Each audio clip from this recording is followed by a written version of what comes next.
किसी गांव में एक बुढ़िया रहती थी। उसका एक ही बेटा था।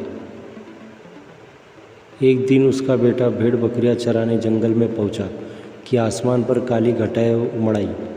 जोर से हवा चलने लगी और धीरे धीरे तूफान बन आया। बुढ़िया ने देखा तो चिल्लाकर बेटे को आवाज़ देती हुई बोली, भारी तूफान चला आ रहा है, भेड़ बकरियों को लेकर जल्दी घर लौटा। झाड़ी में भेड़ बकरियों की ताक में बैठा हुआ बघेला बुढ़िया की आवाज़ सुनकर सहम गया। सोचने लगा, ये तूफ़ान क्या भला है। जंगल में एक से एक खूंखार और बलशाली जानवर तो है, पर तूफ़ान का नाम कभी सुना नहीं। अब ये कौन सी चीज़ जंगल में आ गई है। निश्चित ही ये कोई खतरनाक चीज़ होगी, सोचकर बघेला मन ही मन डर गया और तूफ़ान की मार से बचने के लिए चुपचाप झाड़ी से निकल भेड़ बकरियों में आ शामिल हुआ।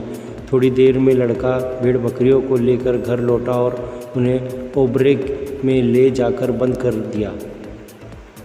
उनके घर लौटते ही बरसात भी शुरू हो गई। आंधी, पानी और तूफान का जोर हो गया। तभी एक चोर को चोरी की बात सूझी। ये मौका है सोचकर वही आधी रात के समय बुढ़िया के ओबरे में घुस गया आया और भेड़ बकरियों को टटोलने लगा। वो बुढ़िया के ओरे से एक हष्ट पुष्ट बकरे को चुराना चाहता था। अचानक हाथ में बगले की गर्दन आ गई। चोर ने समझ लिया कि यही सबसे तगड़ा माल है।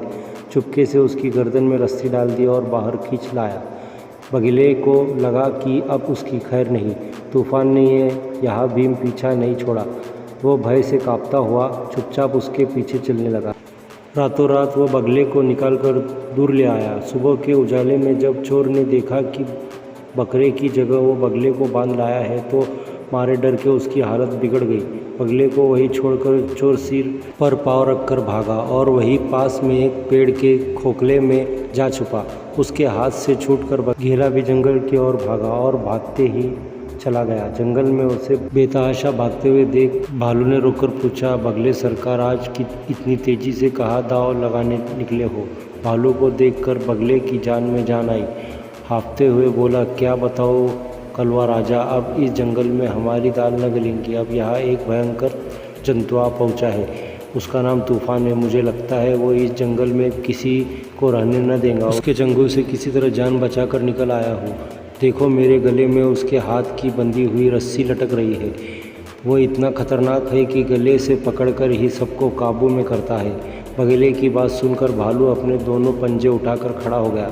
क्या कहा हमने, अधिक बलवान इस जंगल में शेर को छोड़कर और कौन हो सकता है। अभी साथ चल कर मुझे दिखा उस दुष्ट को अपने एक ही पंजे से उसकी सूरत न बिगाड़ दी तो कहना। भालू को साथ लेकर बघेला उस ओर चला जहाँ तूफान के चंगुल से छूटकर वहाँ भाग निकला था। तूफान की बहुत तलाश की लेकिन उन्हें कहीं कुछ न दिखाई दिया। आखिर भालू थककर उस पेड़ की जड़ से आ बैठा जिसकी खोखल में चोर छुपा हुआ था। दोनों आमने सामने बैठकर तूफान का इंतज़ार करने लगे। वह आसपास कहीं नज़र आ जाए तो उसकी हालत बिगाड़ देंगे। क्रोध से आकर भालू अपने हाथ पैर पटकने लगा। कहा है वो पाजी। धीरे धीरे उसकी पूँछ खोखल के अंदर चली गई। जब चोर ने यह देखा कि भालू की पूँछ उसके मुंह के पास आ पहुंची है तो उसने दोनों हाथों से पूँछ को मजबूती से पकड़ लिया और अपनी पूरी ताकत के साथ खींचना शुरू किया। यकायक भालू समझ नहीं सका कि ये क्या हो रहा है, लेकिन तूफान का ख्याल आते ही वो चिल्ला उठा। उसने भी अपनी पूँछ को छुड़ाने में पूरी शक्ति लगा दी। नतीजा ये हुआ कि भालू की पूँछ निकलकर चोर के हाथों में चली गई। बिना पूँछ उसके हाथों से छूटकर भालू वहाँ से भाग खड़ा हुआ। दोनों भागते भागते दूर पहुँचे और एक घनी झाड़ी में जाकर दम लिया और बोले, ये कैसा जंतु है जो पूँछ की तरफ से भी अचानक हमला बोल देता है। वे तूफान के बारे में बातें कर ही रहे थे कि एक शेर की नज़र उन पर पड़ी। अत्यंत भयभीत हुआ जानकर शेर ने उसका हालचाल पूछा। हाल क्या पूछते हो जंगल के राजा, अब तो इस जंगल में तुम्हारा रहना कठिन है। तुमसे भी अधिक शक्तिशाली तूफान नाम का जानवर इस जंगल में आ पहुंचा है। भालू ने बताया कि एक ही झटके में उसने कैसे पूँछ उड़ा दी। बगले ने भी आगे बढ़कर अपनी गर्दन में बंधी हुई रस्सी शेर को दिखाई। दोनों ने शेर से कहा कि अब इस जंगल को छोड़कर कहीं और चल देना चाहिए। शेर को इसकी बात पर ताव आ गया। बोला, तुम सब कायर हो। भला किसी की मौत आई है जो मेरे रहते हुए इस जंगल में कदम रखने की हिम्मत करे। अभी चल कर मुझे दिखाओ कि कैसा है वो तूफान। एक ही झटके में चीर फाड़ कर उसका काम तमाम कर न दिया तो मेरा भी नाम शेर नहीं। तीनों मिलकर उस और चले जहाँ तूफान ने भालू की पूंछ उखाड़ी थी। उन्होंने घनी झाड़ियों के अंधेरों में झुरमुट में तूफान की तलाश की, लेकिन वहाँ कुछ भी नज़र न आया। इस बीच अपनी जान बचाने के लिए चोर उस पेड़ के खोखल से निकलकर पेड़ की सबसे ऊंची शाख पर जा बैठा, जहाँ पत्तों के बीच कुछ भी दिखाई न आता था। बहुत खोजबीन करने पर जब तूफान कहीं नज़र न आया तो शेर ने क्रोध में आकर गरजना शुरू किया। उसकी गरज सुन पेड़ पौधे काँप उठे।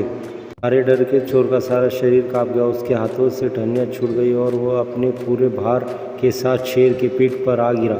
इतना लंबा सफ़र तय करने के कारण चोर बहुत थक गया था। धीरे धीरे उसकी बाहें ढीली पड़ गई, हाथ शेर की कमर से छूट गए और वो ज़मीन पर आ गिरा। किंतु शेर को पीछे देखने की फुर्सत कहाँ थी, वो पागल हुआ भागता ही जा रहा था। जान बची तो लाखों पाए। कई दूर निकलने के बाद तीनों फिर मिल गए। अब तो शेर के हौसले भी पस्त हो गए थे। बोला, सचमुच वो तूफान तो बहुत ही खतरनाक है, लेकिन तुम लोगों ने उसे ठीक से पहचाना नहीं। और न तो गले से काबू करता है, न पूंछ की तरफ से हमला बोलता है। लगता है उसे सवारी करने का बहुत शौक है। यदि मुझे मालूम होता कि वो इतनी तगड़ी सवारी भी करता है तो हरगिज़ उसकी तलाश न करता। इसलिए अब हमें इस जंगल को छोड़कर कहीं चल देना चाहिए, कहकर तीनों ने उस जंगल से विदा ले ली। दोस्तों, आपको ये कहानी कैसी लगी नीचे कमेंट करके हमें ज़रूर बताइएगा। अगर आपको ये कहानी पसंद आई हो तो अपने दोस्तों के साथ ज़रूर शेयर करें और ऐसी ही प्यारी कहानियाँ सुनने के लिए हमारे YouTube चैनल से जुड़े। वीडियो देखने के लिए शुक्रिया।